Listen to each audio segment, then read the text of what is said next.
Welcome, everyone. We're going to get started in just a minute. We're just waiting for everybody to join the training.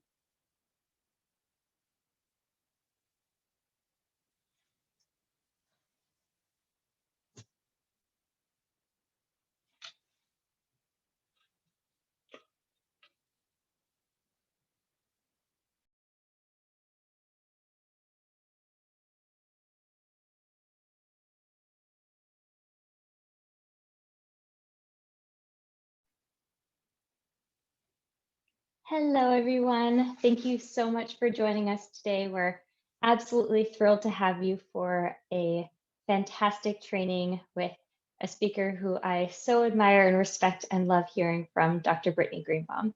So we're going to go ahead and get started. I think some people are still joining us, but I want to be respectful of everybody's time and jump right in. So let's get started. You're all here for an advanced trauma training, learning about the mental health impacts of sexual exploitation. Before we dive into our presentation, just a note, if you have any technical difficulties, you can contact our training coordinator, Elaine. You are all muted and we can't see you, so feel free to eat your lunch. If you're on a West Coast time or eating a late lunch, you can take a walk. I actually really like taking a walk during webinars just to get some fresh air, and at least if you're in weather that allows you to do that. We're very lucky in California that we can do that.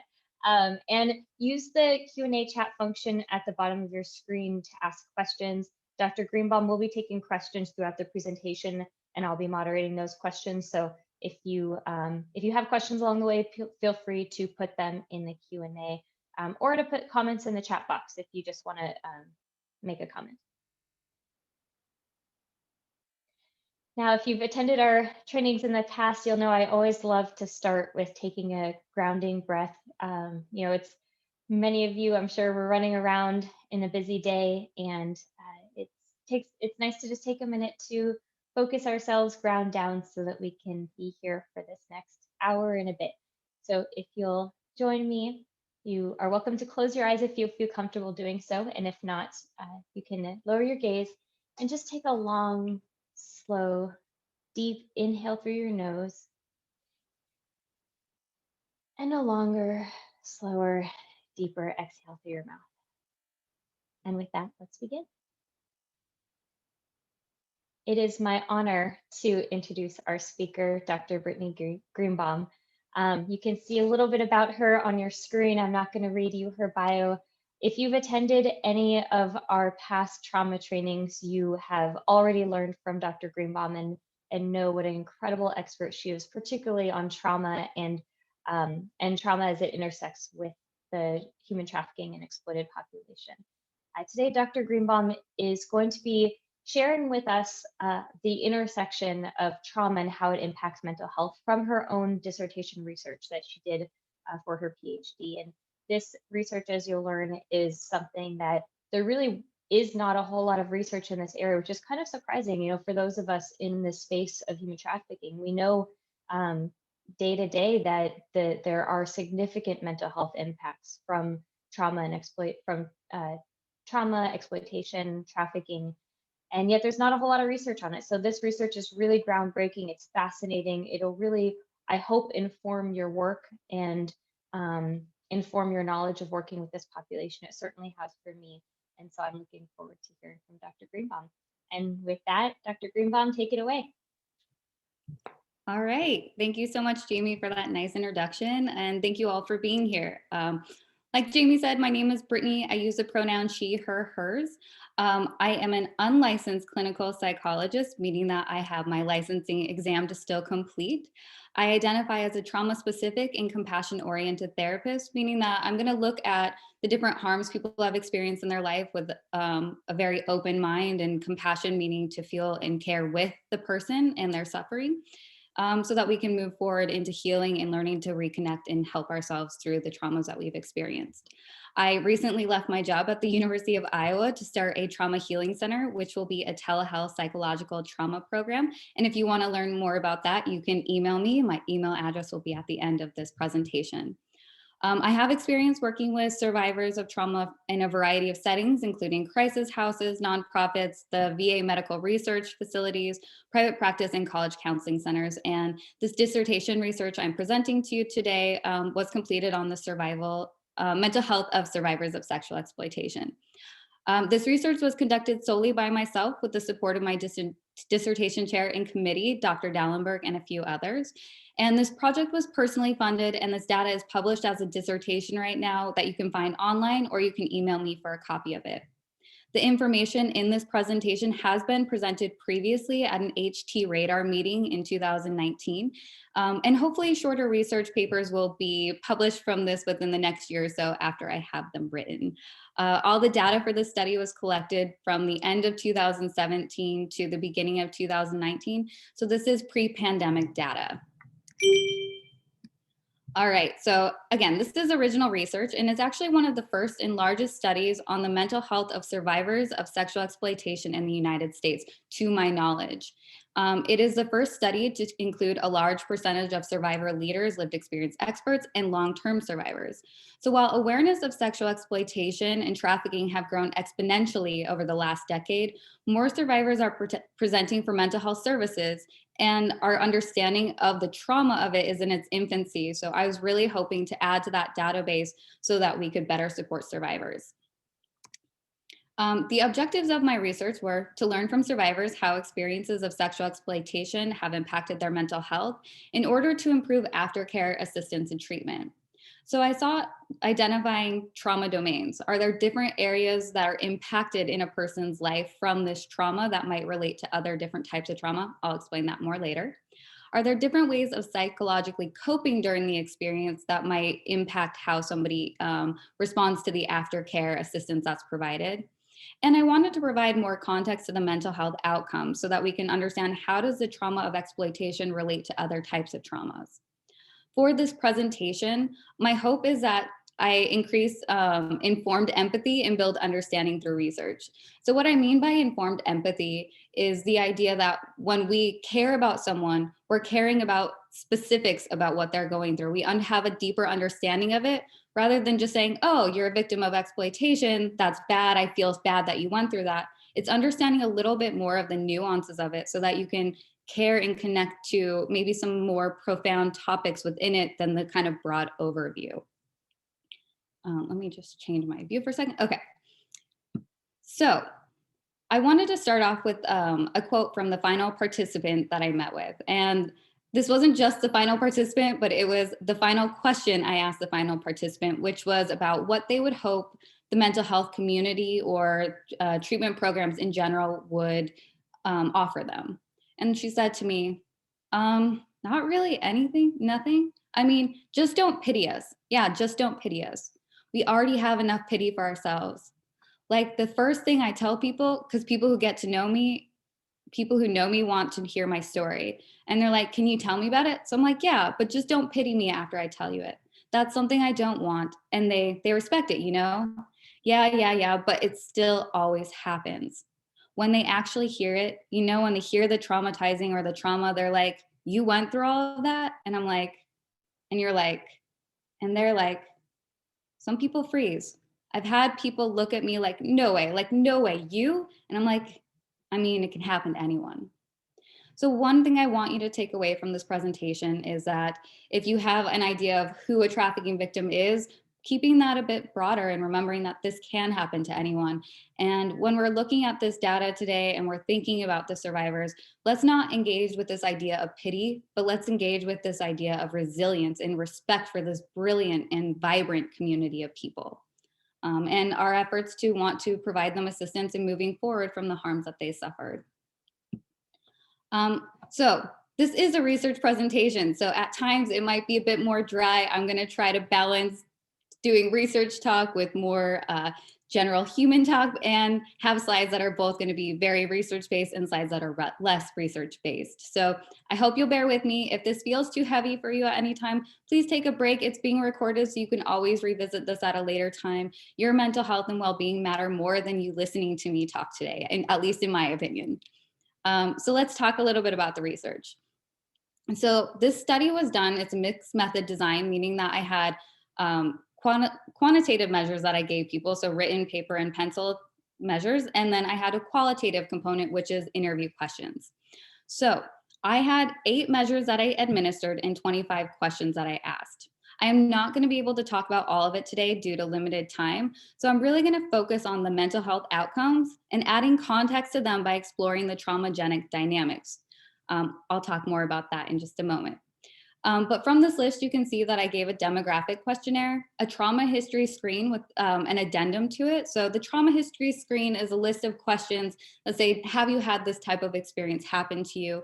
I modified it. Instead of saying, have you just had this happen? I said, did it happen pre, during, or post exploitation? And I also asked about experiences specifically during exploitation. Another modification I made to the screen is that the trauma history screen asks how many times did something happen to you? And after asking the first couple participants that question, it became very clear that that was an inappropriate question for this population, given that the number of times traumas happened are exponential.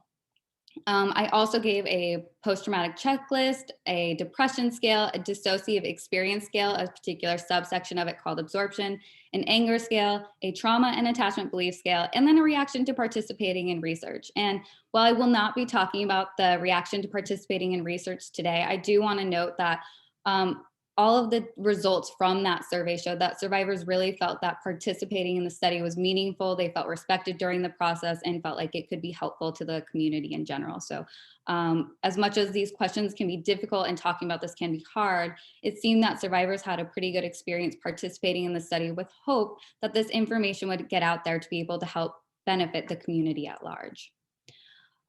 The other part I am going to be focusing on today is the traumagenic dynamics. So this basically is a concept created by Fickelhorn and Brown related to child sexual abuse. And they said that there are these 4 particular areas where trauma kind of manifests in child sexual abuse situations. And I was seeing it those same domains mapped onto sexual exploitation.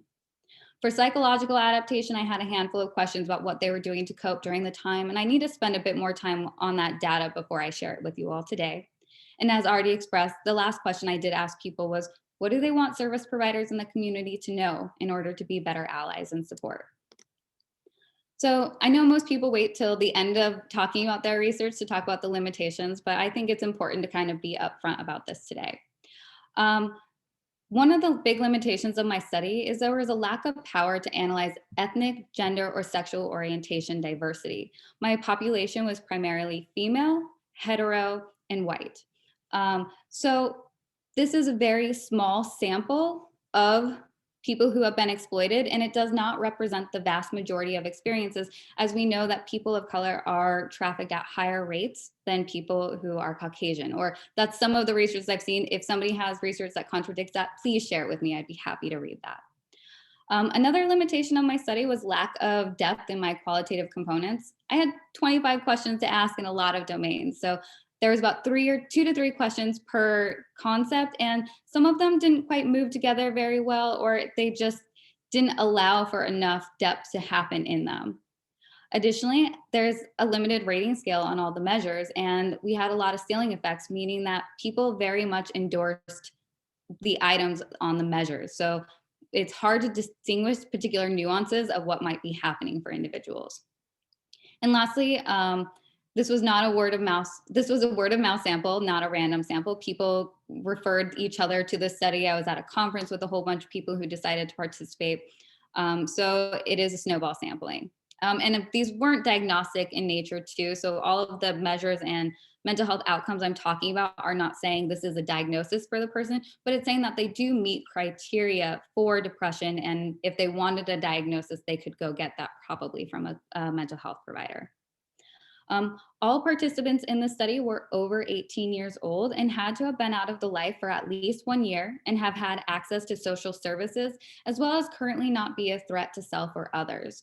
Each participant was offered a stipend for their participation, and they were offered to participate in person or online, and they could do either the qualitative, quantitative, or both parts of the study. So, who participated?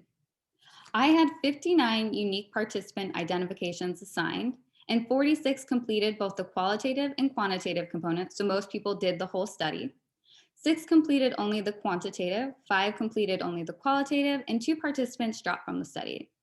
One individual gave clear lack of credibility in their answers and really couldn't answer the questions that we were asking. So we left them out of analysis in order to better represent the sample that we're talking about today.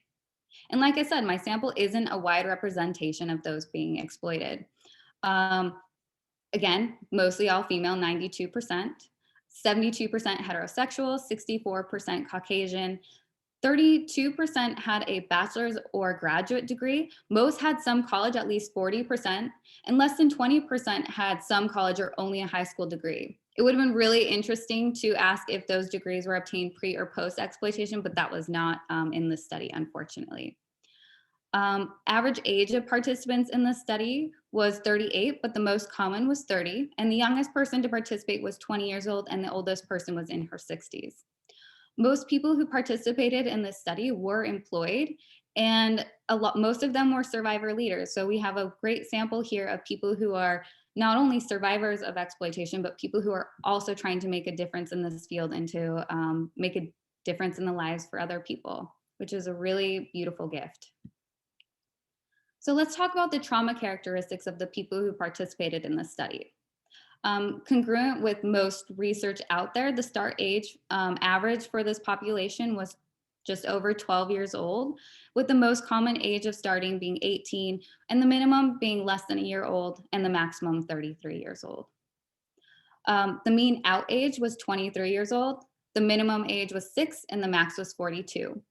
So there's a handful of participants in this study who experienced only child sexual exploitation, and then you have people who experience child and adult exploitation, and those who experience adult exploitation. So if we looked and we kind of grouped these individuals together, 30% of participants in this study were out of the life or out of a situation of exploitation by the time they were 18. 30% between 19 and 25, and 30% again between 25 and 42. Time out of the life, so from when they got out to when they met me, the mean was 15 years. So we had people who had been out of the life for quite a long time, but the range was between 1 and 43 years.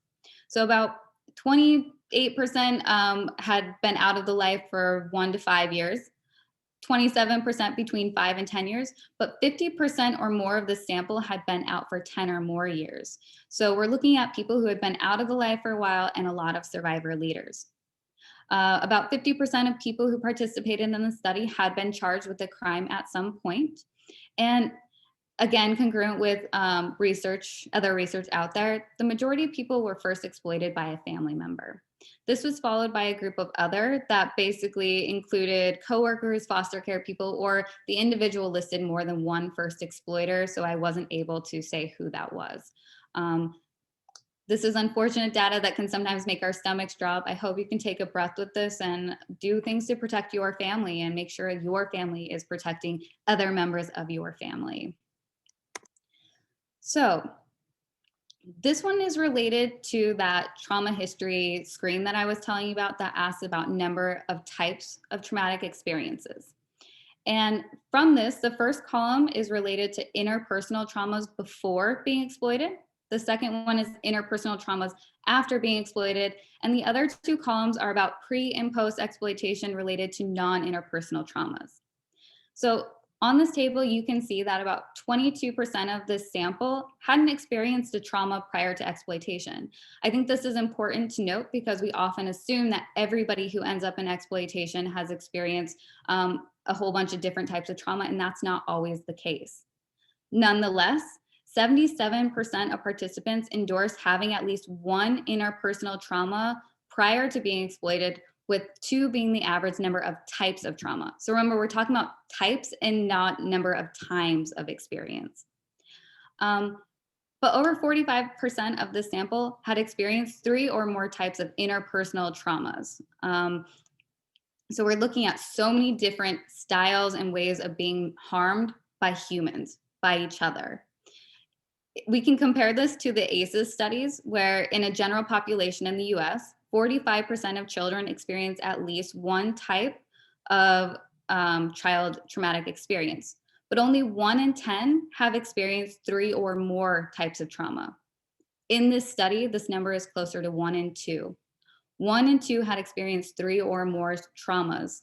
So we're looking at a highly traumatized group of people who were not only traumatized in their experience of the exploitation, but before and after. Because as you can see, post-exploitation trauma still occur at high levels, with 2 different types of trauma being the most common. I'm going to leave out the non-interpersonal traumas here, as they can get a little bit more wonky and aren't as focused today, but it is interesting if you do want to read my dissertation study. I see Jamie has popped up. Does this mean we have a question? Yes, you've got a quick question from Michelle, who asks, are these percentages, and I think she's referring to the last slide, are they nationwide or for a particular state? And I think probably the last few, just I guess your overall sample. Thank you. I really appreciate you asking that. So this is more of a national sample with a higher degree of people who are on the West Coast. I should have included a slide on that. But because my study was able to be done via telehealth as well, I did have people from East Coast, West Coast, South, and what am I forgetting? North. So thank you for asking that question. I'm glad I could clarify that. All right, so we talked about types of traumas. Now let's talk about that a little bit more specifically. So the different types of traumas that people endorse having are listed here. Some of them are. And as you can see, all of them are over 50%. So this is not pre or post, this is just ever, but at least near 70% of the population experienced child physical abuse at least once. 84% child sexual abuse. Sudden death of a family or friend, 81%. Severe accident at work or home, 50%, sudden loss of home and possessions, 83%, sudden abandonment by partner or family, 84%. So this is a wide range of traumas, and each type of trauma is going to have a little bit of a different impact than the others, and traumas multiply. It's not like you just have one that happens and then another and you're like, oh, it's just all gets bunched in the same thing. We have to unpack kind of each of these individually and differently to look at how did they impact the person? What is the meaning that the individual is making from them? And how did it lead or contribute to the other traumas that somebody has experienced? So all of that being kind of the trauma dynamics, the demographic information, we're going to move into talking about the mental health outcomes. At this moment, though, I am going to pause to see if Jamie has any more questions for me before we move into this. Don't see her popping up. Nope, no more questions. Then we'll keep going. So I want to put another reminder out there for everybody. Not all survivors are going to look the same or going to have the same reaction. I think that sometimes when we're looking at statistics, it's easy for our mind to generalize and say that everyone's the same. But what I'd like us to remember is that everyone's experience and their mental health is unique. And I'm going to read these 2 quotes by survivors who kind of reiterate that for us. Nobody could have guessed what I would go through. So I think it's important to realize that when you are working with people who are victims or survivors, or whatever term you want to call it, like, just recognize that there's no like cookie cutter. There's no one size fits all approach to helping it and to also identifying it. Trafficking victims aren't always huddled in a corner. This is, I think, a really important point, especially as we're talking about all the traumas and harms that are done. It's really easy to, again, go into kind of that pity mode, and that's not really helpful or useful. Trafficking survivors or survivors of exploitation are some of the strongest, most resilient, kind, passionate, hardworking people I have met. And if we assume that everybody is going to be completely broken by this or always be broken by it, or as she said, huddled in a corner, we're going to be doing a disservice, because we're not going to be promoting their resilience and their strength and recognizing that they have survived something that many of us might find unsurvivable. And that is something to celebrate in this community and to respect in them, and to also remember we want to provide support in helping them continue to thrive. And another thing I want to just touch on is that sexual exploitation is a complex trauma. This feels kind of obvious, but it might not be for some people. And what I mean by complex is that it refers to a type of trauma that is prolonged and repeated cumulatively.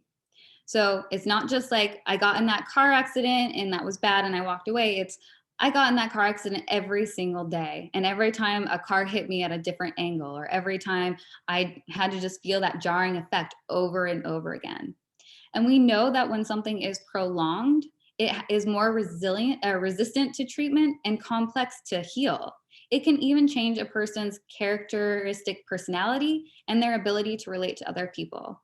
In fact, if a trauma happens early enough in life, it can change the way your brain structure actually develops. So this is something that's important to consider if we're looking at people who have been experiencing child sexual abuse, abuse as a child in any form.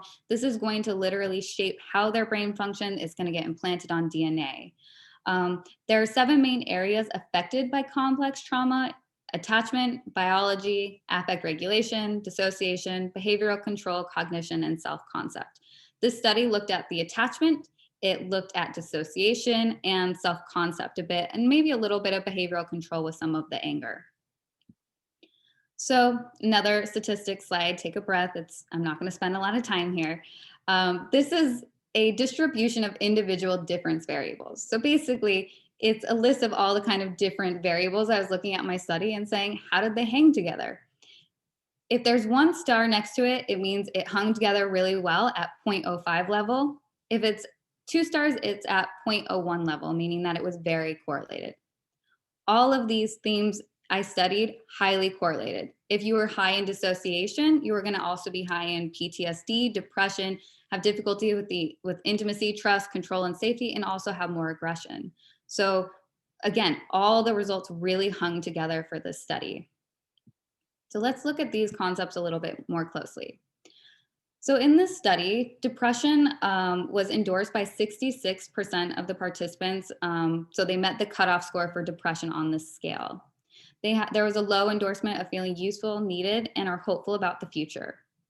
And depression is one of the most researched and regularly reported mental health symptoms in victims of sexual exploitation.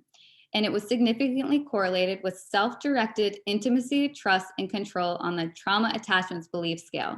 So I'm going to unpack that one for a second. What that basically means is that on the tabs, it looks at, are intimacy, trust, control, safety, and esteem, are they related to yourself? Is that where the difficulty is, or is it with others? So this says, or the results showed that if the individual was more upset with themselves, didn't trust themselves as much, had more difficulty with intimacy and control, they had higher rates of depression than other people in the study. But again, everything was very highly endorsed. So this is all just like micro changes in it. So when we're talking about depression and presentations of it, one thing we can anticipate is that when people are going through a depressive episode, or they have general depression or dysthymia, which means kind of feeling low majority of the time, we're going to see people who have low energy. There could be weight changes, either gain or loss. A lot of feelings of that helplessness, hopelessness, worthlessness, difficulty concentrating. It can be hard to get out of bed, and sometimes we just grow apathetic. Depression doesn't always look like crying and staying in bed. Sometimes it can just look like trudging through life and just trying to get through one thing to the next. Depression and pretty much every mental health outcome I'm going to be talking about today can all result in making it harder to show up to appointments. So for those individuals who are working with survivors of exploitation or different types of trauma, when someone doesn't show up to the appointment, it might be helpful to remember that this might be a trauma response. It might have been too hard to get out of bed today. Something might have been going on that just makes it impossible for them to show up to the appointment. And it's not about disrespecting you or what you're trying to work on with them, but it's more about how are they trying to help themselves heal or manage what they're emotionally going through. Another more researched mental health outcome, because there's not a lot, I can't say it's commonly researched, but anger has been found to be higher in survivors of exploitation than other traumatized groups, and more than non-traumatized counterparts. In this sample, I looked at 2 types of anger. One was hostile outlook and the other was anger arousal, which were both strongly endorsed on the manifest anxiety inventory. Participants in the study were 1.5 to 2 standard deviations higher than a non-traumatized sample, which makes sense, right? If we've been harmed over and over again by people in our society, by the systems, by family, friends, mental health providers, organizations, we're probably going to be angry. Angry is an appropriate response to harm. And we know that it's actually a really self-protective mechanism too. When we're angry, there's something we want to defend. On this study, anger was significantly correlated with self-directed intimacy and control. So the more that you struggle with intimacy and control within yourself, the more you had higher rates of anger. So if we're thinking about presentations of anger, somebody can internalize anger and they can maybe get a lot of stomach aches and just kind of be tense all the time and maybe a little bit moody or on edge. Or externally, they might lash out, get in your face a little bit more, be kind of quick to be heated in a moment and have difficulty calming down. Hostile outlook means looking at the world with like, I don't trust the world, it's not safe, or I think that the world is generally bad. And anger arousal relates to number of situations that elicit anger. And if we've been harmed in a lot of areas of our life, it would make sense that we'd be easily angered at some of those areas in our life. All right, dissociation. So dissociation is a psychological means of coping whereby a person kind of disconnects or becomes completely absorbed in something. Some people experience dissociation as kind of like feeling out of their body, maybe watching their life go by like it's a movie, or they're kind of floating above it. In this sample, I particularly looked at just absorption with dissociation. So getting really focused on something, not hearing somebody if they call your name, difficulty changing tasks. In the sample, only a small but significant negative correlation was found between years out in dissociation, suggesting that dissociation symptoms might be more prevalent during the early stages of exiting the trauma situation. This was only a small difference. And usually people experience dissociation early and then it goes away. But with this sample, we're finding that it's not going away as much as you would expect for other types of trauma. And that could be because of the cumulative nature of it, because it is a complex trauma. And this isn't talking about the individuals who participated in this study that have dissociative identity disorder. So there were people who did have dissociative identity disorder, but this scale was not specifically looking at that. And in order to better look at the individuals with DID in the study, I'm going to need to comb through my research a bit more. Dissociation in the study was significantly correlated with self-directed trust, control, and intimacy. So the more you don't trust yourself, the more you don't feel in control and able to be alone with yourself, the higher your rates of dissociation were. And dissociation's purpose is really to help an individual maintain relationships in their life that they need to or think they need to depend on in order to survive. It's directly combating symptoms or feelings of betrayal. So if I dissociate, it's a way that I don't have to deal with the trauma that's happening in my day-to-day life. I can introvert into myself and feel safe. And how this can look in person is you could be talking to them and they could be spacing out and just in and out kind of for a minute, or they can be kind of totally withdrawn as you're talking to them. It can result in difficulty remembering things. So if you're working with someone that you know who has dissociation, you can ask if they would like you to write it down, if they need to record the meeting, or other ways to help them have the information you're trying to give them if their dissociation is active in that moment. All right, PTSD, post-traumatic stress disorder. After depression, PTSD is the most common diagnosis following a trauma. In this sample, over half, 52%, met the cutoff for PTSD on the post-traumatic checklist 5.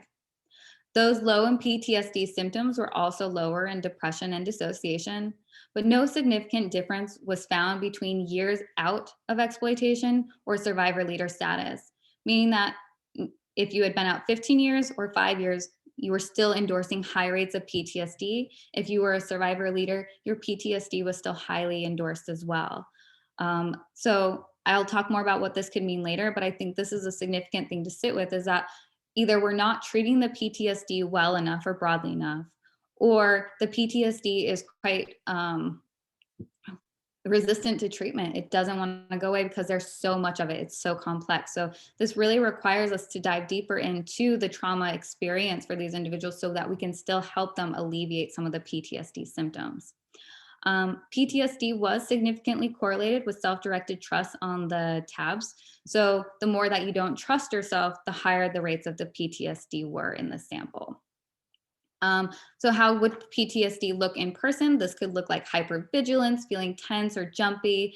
They can have intrusive images come in and kind of be responding to that sometimes. It could be very defensive and protective. When we don't feel safe in the world, we're going to do whatever we can to keep ourselves and those we love safe. And sometimes that can look a little rough around the edges, but if we can understand and have empathy for why that's happening, maybe we don't have to respond with so much defensiveness, but we can respond with care and support and allow that person that moment to help themselves recover from whatever it was that triggered them in that moment. So the trauma and attachment belief scale. Obviously, I've referenced it several times here, so now I'm just going to take a minute to talk about it more specifically. So participants showed more self-directed symptoms on trust and intimacy, and more other-directed symptoms on safety. So what this means is that participants generally express feeling more distress in trusting themselves and feeling intimate with themselves than they did others. But for others, they were more concerned about other safety than their own, which is quite beautiful. And I have so much respect that somebody could go through something so hard and say, I care so much about the safety of those I love that I don't want them to go through this. How can I prevent this? Those with more self-directed than other directed symptoms showed lower elevations on the post-traumatic stress checklist, as well as anger and dissociation. This seems to make sense for me because I believe that if you are able to say, okay, I have all this going on for me, but I still think that the world is okay-ish, then maybe we can do the work to help ourselves heal and recover from the experience. But if we're saying it's the world's fault only, or we're really putting it out there, there's very little that we have control of for healing and helping ourselves recover from the experience. Survivors appeared less concerned for their own safety than others, as I already said. And then the TAB scores correlated most strongly with PTSD symptoms, dissociation, and anger more than depression. So depression still was impacting the trauma attachment belief scale, but not as much as the other mental health outcomes. Some other important mental health outcomes to consider that I didn't include in the study were psychosis and or delusions, substance use disorders, eating disorders, and traumatic brain injuries. If we are being abused over and over again and people are mentally manipulating us, it's going to be really hard to tell what's real from not real. And we're going to develop our own ideas and feelings and values that might not match with society as a way to just get through the experience. Additionally, if we are choosing to use drugs because it helps us get through, or we have forced drug use, that can also increase psychosis and delusions, and it can lead to having the substance use disorder, which then also has to be treated in addition to all these other mental health components I'm talking about.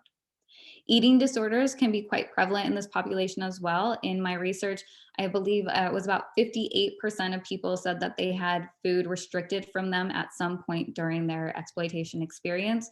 And when we have substance abuse as well, it leads to a difficulty with eating because our stomach gets all messed up from all of this. So we're also having to treat eating disorders. And then traumatic brain injuries. The majority of people who have been exploited have experienced head injuries. So this can result in more learning disabilities, more difficulty controlling our physiology. It can result in a whole host of problems that will maybe also need to be treated or just at least considered as we're working with people who have experienced exploitation. All right, Jamie, any questions we want to stop with here? I do not see you popping up, so I will keep going. How are we doing on time? We're moving right along. All right. Oh, we actually do have one question. Yeah.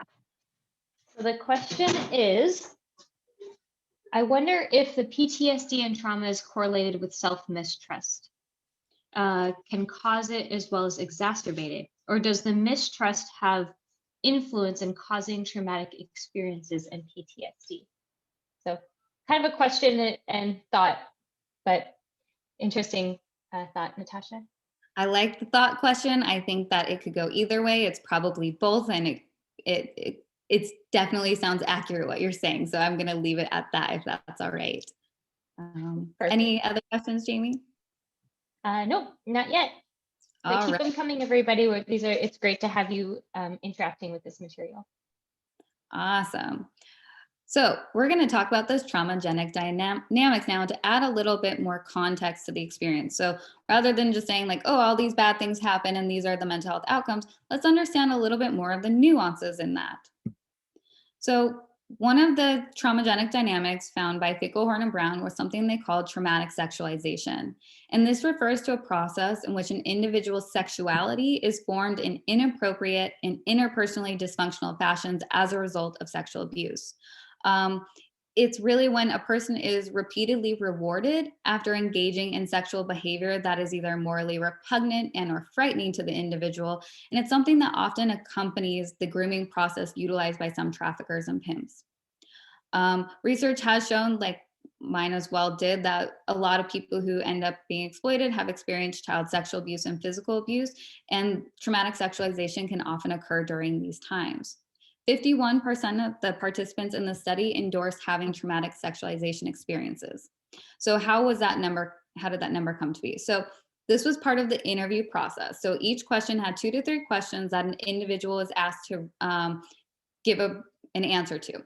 After that, there were 3 of us that went through and coded the answers and rated them from 0 to 5 for if they said, no, this didn't happen to me, but yes, it really happened to me all the time.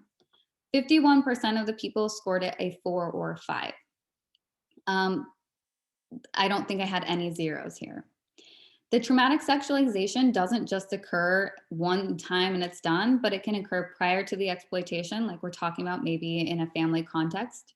It can happen during the recruitment process where a pimp or trafficker or someone you think's your boyfriend is giving you kind of feedback on how to use your sexuality to get attention, and maybe they only give you attention if you're being sexual.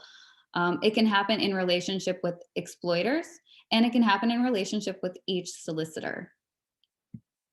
Betrayal is another one of the concepts by Fickelhorn and Brown, and there's really great research on the impact of betrayal trauma theory by Friedan. Highly recommend doing some research into that if you're interested. And it is a form of harm that's rooted in the violation of trust and confidence that was once established between 2 entities. Jamie, I see you popping up. Is there a question from the last slide? There is, yes. The question from Diane is, can you give examples of traumatic sexualizations? And the kind of follow-up question is, so is this like Stockholm syndrome? It's not quite Stockholm syndrome. That's a little bit different where, you build the relationship with them and you become more and more attached.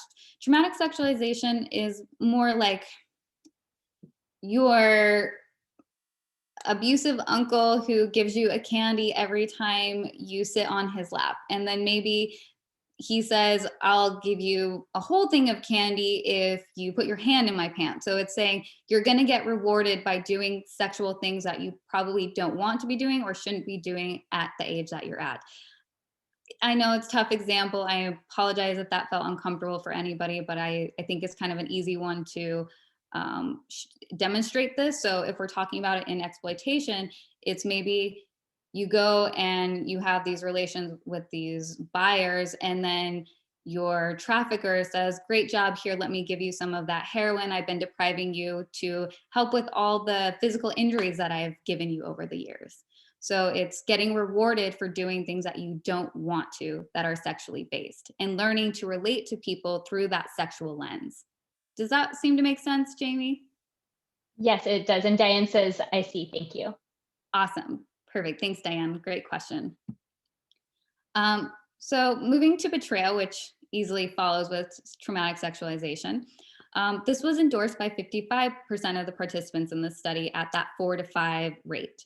I believe the rest were in 2 to 3. Again, it's rooted in that form of harm that is a violation of trust between people. It may occur when an individual begins to recognize, sometimes only on an instinctual level, that someone she, he, or they loved or deemed important has been treating them with disregard, callousness, or abuse. So this can occur prior to exploitation within a family, when you realize your family member is abusing you and you didn't even know what those things were to begin with. It can occur in relation to your exploiter, who you thought was someone who was going to look out for you, but then they started pushing you to sell your body. It happens in relationships with solicitors, people who you thought, oh man, this person has a family. I can't believe that they're here with me today. That can feel really harmful. Or they say, I'm going to pay, and they don't, or a whole range of situations.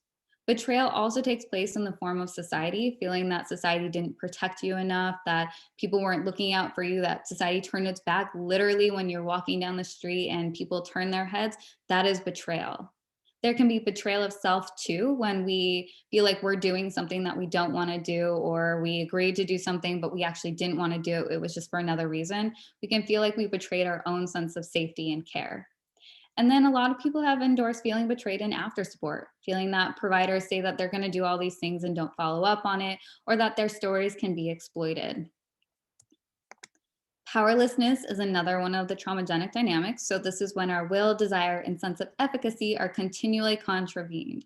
So I'm trying to do something, and someone keeps stopping me over and over again. This can be rooted in debt bondage, feelings of love, forced drug dependence, psychological manipulation, all forms of abuse, as well as fear and shame, um, and worry about what can happen next for me. This was one of the more highly endorsed, again, at that 4 to 5 level, and it was endorsed by 67% of the participants. This can occur in the recruitment process, possibly with force, fraud, and coercion. It can happen in relation to exploiters and in relationship to solicitors. If nobody cares what you want for yourself, you are going to feel powerless, and it's going to create lots of harm in our sense of feeling like we can achieve in this world. So this is why following trauma-informed principles is so important, I believe, with this population, because we want to empower people to feel that they can do for themselves again after so many people have told them that they can't. And lastly, in terms of the traumagenic dynamics, we're going to talk about stigmatization. So this is basically the negative feedback people receive regarding their experience with abuse, which then becomes incorporated into self-image. We actually know that the first person you tell about being sexually abused to, if that person responds badly, we know that it increases your rates of potentially developing PTSD. So imagine within sexual exploitation, you start telling people, you start seeing the cops on the street, and they disregard you again and again. This is going to lead to an increase in PTSD, as well as make you feel uncomfortable, unsafe, or not a part of society. This was endorsed by 47% of participants at that 4 to 5, again, rating scale. This measure was not as good as some of the others. I only had 2 questions in this area, and it became confusing if I was talking about stigmatization in your day-to-day life, or because I had so many survivor leaders, stigmatization when you were giving presentations. So more clarity could be done to better improve this question and understanding of our mental health understanding of stigmatization in this population. This can again occur in relation to exploiters, solicitors, family, police, and society. Rachel Morin has a really great book out there on her experience within trafficking, and she has some really great quotes on stigmatization. Highly recommend everybody check out Rachel Morin's book. All right, so survivor leaders and lived experience experts. Like I said, my study had, I think, 64% were identified as survivors, leaders, or lived experience experts. They were actively working, volunteering, or participating in the survivor community. The means on the measures were nearly identical to survivors not in the movement. The only exception was healthier scores on self-safety. Potential reasons for this is maybe re-traumatization or re-exploitation in an anti-trafficking field. I struggle to say this because I wish it wasn't the case, but a lot of survivors talk to me about not feeling safe with the different programmings that are out there for them, because some people want them to tell their story and over again. They don't pay them to do their speaking. They feel like there's an agenda pushed on them. So I think it's really important, as people who want to support survivors in the community, that we're being mindful of how are we interacting with them, and again, using trauma-informed principles. It also could be a lack of access to adequate resources, the coupling of their trauma and vicarious trauma. If they're helping out people all the time, hearing stories all the time, this might create more trauma symptoms that they have to manage and work through.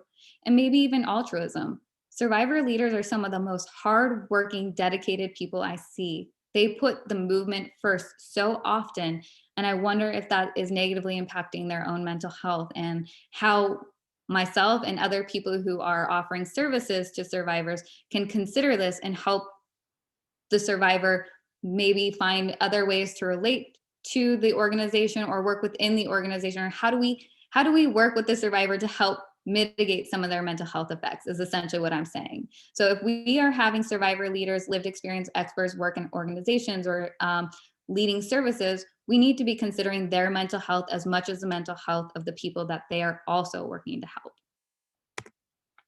I feel like I said help a lot. All right. Long-term survivors. This study did not find any significant differences in symptomology based on recency of exiting from exploitation, except for a small dip in years out in dissociation. So tiny difference in dissociation, like I talked about earlier, for people who had been out longer. There might be a few reasons for this. It's possible that survivors who experience exploitation earlier in life, before the early 2000s, might not have sought treatment because we didn't even have the term sex trafficking. It was not respected as a traumatic experience. So seeking treatment would be much harder and thus rendering the trauma responses and symptoms to be more long-standing and widespread. It could be related to the lack of specialized services and fear of societal stigmatization. It could be recovering from the trauma may require an adjustment to the expected number of therapy sessions and range of social services needed and financial allocations required to truly aid in the recovery from exploitation. Additionally, another reason why symptoms might be so high in long-term survivors as well is that the trauma just might be that great that being highly symptomatic for a number of years may be the norm. My hope is that this is not the case, as I would hate that people would have to go through so much trauma and then suffer the trauma to such intense extents for so long.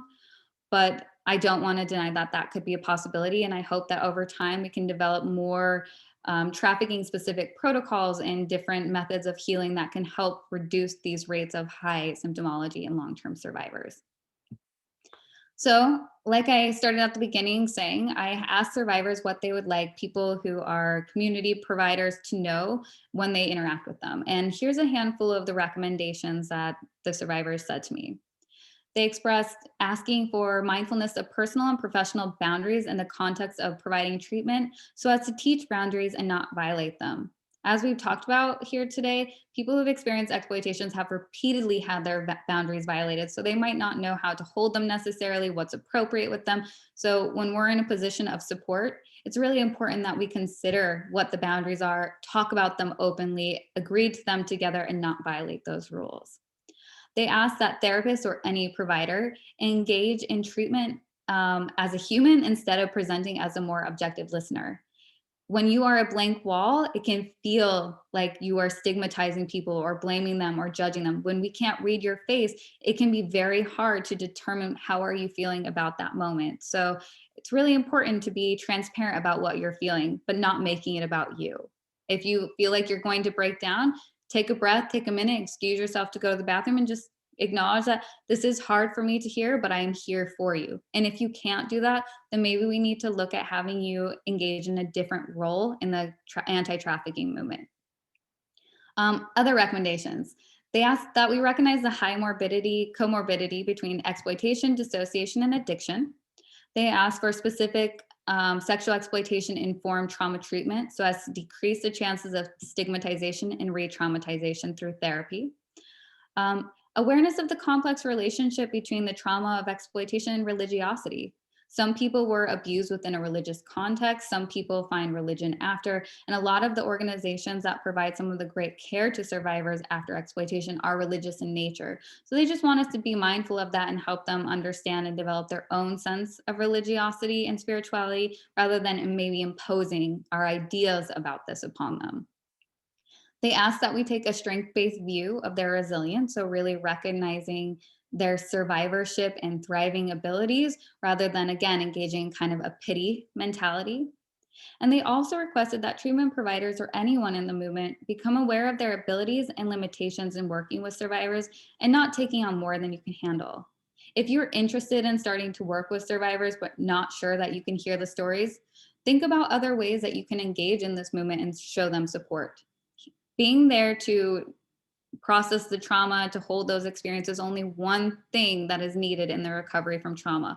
Friendships, community, resources, trainings, all of these things are also helpful. So please consider that you have ways to give without putting yourself in a position to harm yourself and harm the survivor by having to say to them, I'm sorry, I can't do this anymore with you.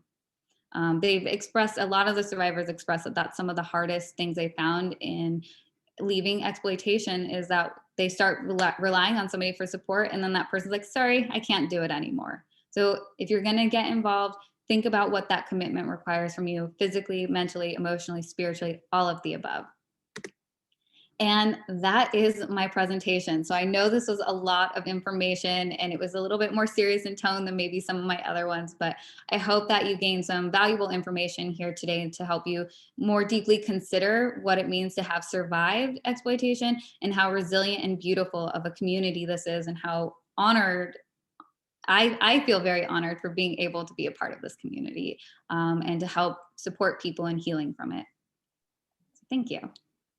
Dr. Greenbaum, as always, this is so informative, and we know so years of work went into the research that made this training possible. So thank you for sharing all of that with us. Before we get into the Q&A, I just want to share that we do have our past trainings up on our website, and we also have our future trainings, upcoming trainings. It's been an incredibly busy and amazing month of trainings in honor of National Human Trafficking Awareness Month. We do have some really great trainings planned for the rest of the year. So please check out our website and feel free to join our email list as well so you can get notifications of future trainings. And with that, I know we already have a couple of questions and be happy to answer any other questions. I will also just share that I was getting messages from my team members while you were talking saying, this is so amazing, this is so helpful. So thank you, particularly from the Free to Thrive team. We've learned so much from you, and it helps us be more trauma informed and better support our clients. So thank you from all of us. A couple questions. So the first question is from Dion, who asked, what is the significant difference between survivor leader and long-term survivor leaders, and what is the best way to address their concerns? Survivor leader lived experience experts are people who are actively involved in the anti-trafficking community. So they're doing advocacy work, working at organizations, and all that kind of stuff. Long-term survivors are just people who have been out of the life for a long time and may not necessarily identify as a survivor leader or as part of the community. So I had a mixture of people who had just kind of heard about the study from some of their friends who were older survivors that were, just wanting to participate. And then you had a bunch of people in the community who were like, hey, we need to participate in this. Let's get the data going. What was the second part of the question, Jamie? How can we best address their concerns? Yeah, I think, becoming a trauma-informed person, taking trauma-informed training classes and things like that can help you learn to engage in a way that is human-centered. This means encouraging empowerment, collaboration, trust, mutuality, and safety. So we're putting these ideas at the forefront when we're engaging with a human.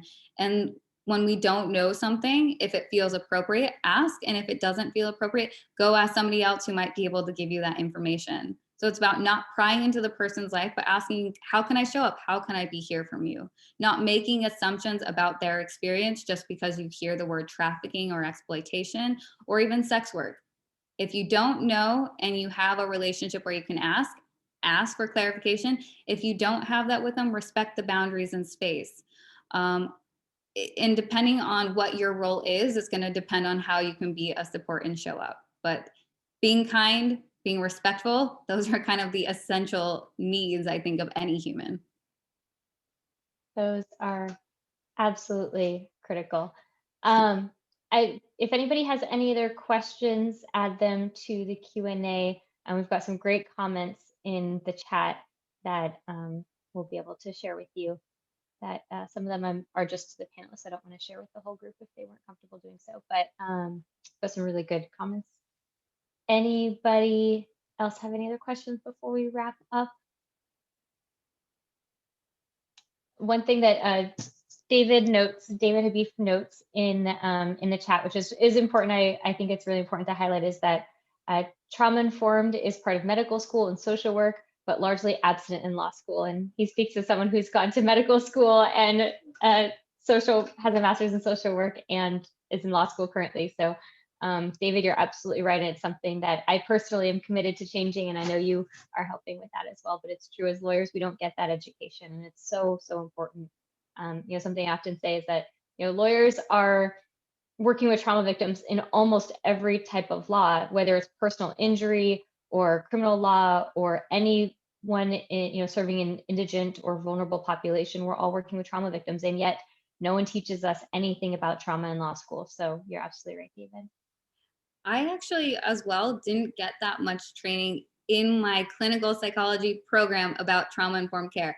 I was lucky enough that my dissertation chair, Dr. Dallenberg, is a renowned trauma expert, and she made sure I was knowledgeable about the subject because I was passionate about it, and she wanted anybody who worked with her to be. But there was not many classes on this. There was one class I took that was on trauma in my graduate school training, and it is not the norm in most schools. So I am a strong advocate for all education, including trauma-informed principles. I am working on some of that ideas with the University of Iowa right now, hopefully.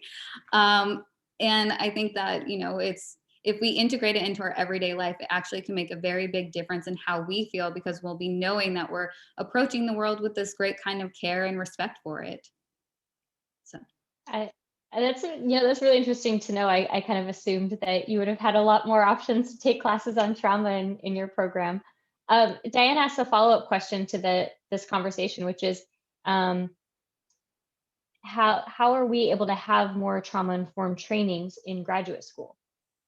advocate for your program to do it. Get people to sign petitions. Tell them that this is something you want and that you don't believe you can be a good clinician or practitioner with trauma survivors if we don't get this. And then go seek it out yourself. There's the Tend Academy online that does some trauma-informed trainings. Jamie has done a few with me, so I think there's recorded videos of me talking about trauma-informed stuff and being a little bit more silly and playful in my conversations about it. And then hopefully a trauma healing center will be offering a lot more trauma trainings in the near future. So please advocate for your programs to adopt it, though. Push the principle. That's absolutely right. I'll share that, David, who commented earlier, is an intern of ours, a law student intern who went back to his law school after his internship with Free to Thrive and said, you need to be teaching students about trauma. And so the law school invited me to speak to the law school about trauma-informed lawyering, and that's how you do it, right? So please do advocate, wherever you're in school, whatever type of program for your school to have this type of education, because it really is important. And I think the more they're exposed to it, the more interest there will be. And then we need people to teach these courses in these programs like you, Dr. Greenbaum. I actually did have a question myself. When you were talking about addiction and trauma and the intersection, you talked about, you said something about how, we need to treat the addiction and treat the trauma. And, one thing that we've really struggled with at Free to Thrive is, there's dual diagnosis programs that are out there to treat addiction and mental health diagnoses. Survivors who have trauma, addiction, and a mental health diagnosis, I think of as like a triple diagnosis, where a lot of these programs that I see don't really treat the underlying trauma that led to both the mental health diagnosis and the addiction. I'm curious if you could touch on that and just share your thoughts on what we as a society, and in our dream world where we like to think of what's missing, what would that look like to be able to have a program that's not a dual diagnosis, but that actually treats that underlying trauma? Oh man, I think this comes down to a fundamental issue we have with trauma in our society in general, which is we're like, oh, trauma just happens everywhere all the time. So we don't need to talk about it. We don't need to treat it that much. It will just get figured out with everything else. And I think that's problematic because trauma fundamentally changes us in our way of relating to the world. So in an ideal world, yeah, we would have treatment programs that let you kind of move between different types of modalities based on kind of what is the most present concern for you at this time. Do I need to focus on my addiction because that's getting to me, or is my addiction really fueled by me being a trauma survivor and all these things that keep happening that trigger me to want to use? So we really need to focus on that first. So I think we really need groupings of people and organizations together to say, how can we best holistically work with this individual to help soften the experience that they're going through so that we can help them regain mastery over these different elements of life. I don't know if that fully answered your question. I think it's definitely something I think about a lot and wonder, but I definitely think we need more organizations that integrate trauma into substance abuse recovery and mental health programs. And we know that most substance use recovery programs really are just going to focus on the substance use. And a lot of substance use programs and rehab programs don't address mental health concerns much at all. And most of them don't even employ psychologists. So you're not getting people who are informed enough or have training and expertise in even dealing with these like more complex difficulties. So there's a lot of work to be done. Yeah, no, it's a really helpful answer, and it's not something we can answer today, but certainly just have a dialogue on for sure, and plan for the future world where those things exist. A couple people have asked about what is the Rachel Morin book you recommended. Do you happen to know the name of the book? This is really terrible. I cannot think of it off the top of my head. If you Google Rachel Morin, you will find it. It is a fantastic book. Elaine, if you have your computer up and want to Google that for us, that would be beautiful. I really wish I could think of it right now. I can see the cover and everything. And is it Moran? Moran, yes, correct. Perfect. And Okay. I wanted Well, if we find it, we can put it in the chat. If not, we can always send it out afterwards. Thank you. And I do want to take Um, a minute to thank all my friends, family, the survivor community that showed up today. I'm looking through the chat and I can see names of people that I know quite well and love and respect. And I just really appreciate people who showed up to support me here today. well, I have no doubt they enjoyed it just as much as I did. Thank you, Okay, Diane. Good at it. couple more questions. The book is paid for, My Journey Through Prostitution. Perfect. Thank you. Thank you, Diane. Excellent Googling skills. We appreciate it. Diane asks, do you feel like law schools don't like to offer these courses because of the heaviness of the topics? And I'm happy to answer them if you want to add anything. I would say I actually think it's a lack of awareness. I don't think it's the heaviness. There's plenty of heavy topics that we learn about in law school.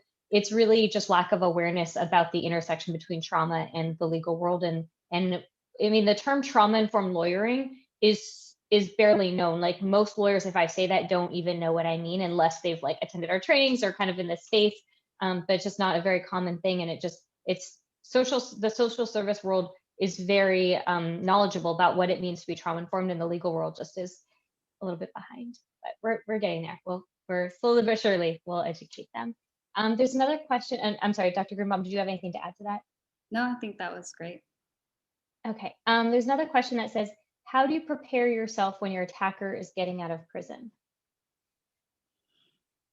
You know, that's a really tough question. And I think that there's going to be a lot of like personal things you're going to need to do to support yourself through that. And I don't know if I can specifically answer that question right now, because I think it would require a lot of like one-on-one conversation. So as a general, I'd say lots of deep breath, lots of seeing how you're safe or protected. And if you don't feel protected and safe, figuring out how do you get that basic level of safety back in your life, and how to also help yourself not obsess on everything that they're doing, which would make sense that you would want to. You'd probably want to track them everywhere so that you know that they're away from you, but that can also lead to a lot more mental health distress for you. So figuring out like, how do you need to hold this? What kind of mantra can you say to yourself that can help soothe yourself? And then accessing whatever resources you need to get through this. And I'm sorry. That is really, really great advice. Just to add from the legal perspective, we have helped clients get restraining orders against their traffickers when they get out of jail or prison, if they think that person is going to try to find and contact them, and particularly if they have children together, to help them get custody of their children in advance of that. If you are in a safe place where they can't find you, and certainly I would definitely advise, trying to, be off of social media in ways that if you're on social media, don't be posting where you are at a particular time. You can post something after the fact of, oh, I went, here for dinner or something. But if you are kind of in a world where you don't think that they would know where you are or know how to find you, then I would not advise doing that, because you're probably safer not dragging them into court and getting a restraining order. But if you do believe that this person is somebody who's going to try to reach you and contact you, and or try to potentially take custody of your children, then it's definitely something that you'd want to talk to a lawyer about. And if you're in the San Diego area, we can definitely talk to you. If you're outside of San Diego, then we can help you find somebody.